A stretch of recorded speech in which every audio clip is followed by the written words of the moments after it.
দেয়াল রক্ষার যে দায়িত্ব শরীফ ভাই আছেন একটু সেই সাইডটি দেখবেন, আবারও দাঁড়িয়ে দিবেন। সেখানে মুজি বল থেকে আবার ঘুরে দিচ্ছেন নাম্বার 10 জুনায়েদ, জুনায়েদের দখলে বল, হালকাভাবে আটকে যাবেন, দাঁড়িয়ে দিচ্ছেন শামসুর উদ্দেশ্যে, রাখতে পারলেন না, মধ্যমাঠে বল মোহাম্মদ নবী, এগিয়ে যাচ্ছে মোহাম্মদ নবী, মধ্যমাঠ থেকে অ্যাটাকের চেষ্টা, দাঁড়িয়ে দিয়েছিলেন, হালকা টুকে দিয়েছিলেন, আব্বাস এগিয়ে যাচ্ছে, আব্বাস দাঁড়িয়ে দিয়েছিল, আবার বল নাম্বার 3 সজীব টস নিয়ে ইব্রাহিমকে দিলেন, ইব্রাহিম এগিয়ে যাচ্ছে, কাকে দিবেন, এগিয়ে যাচ্ছে লম্বাটা অ্যাটাক, লম্বাটা অ্যাটাক, বল আবারও আর মুজির উদ্দেশ্যে,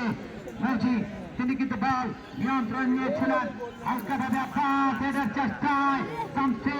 ইব্রাহিম এগিয়ে যান, ইব্রাহিম আবারও সেন্টার ডিপার্টমেন্ট অঞ্চলে মাসুদ রানার উদ্দেশ্যে হালকাভাবে কেক এগিয়ে যাচ্ছেন, 12 নম্বর চাকরিতে খেলার ছিল জুনায়েদের দখলে, সেই প্রান্ত থেকে উঠিয়ে দিলেন নাম্বার 10 ফাইসাল,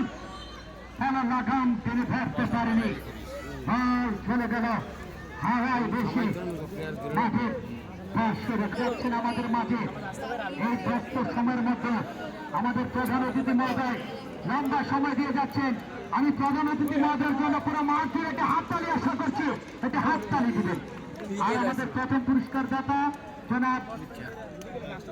নজরুল ইসলাম জমাদার, দ্বিতীয় পুরস্কার মোহাম্মদ শরীফুল ইসলাম শরীফ, তৃতীয় উচ্চতর পুরস্কার দাতা সিরাজুল ইসলাম, সবাইকে ধন্যবাদ। আবার বাড়িয়ে দিচ্ছেন লম্বাতে কিক দিবেন, এটাকে নেক্সট সেমিফাইনালটা জাকির ভাই একটু জানাবেন, আগামী শুক্রবার আসছে শুক্রবার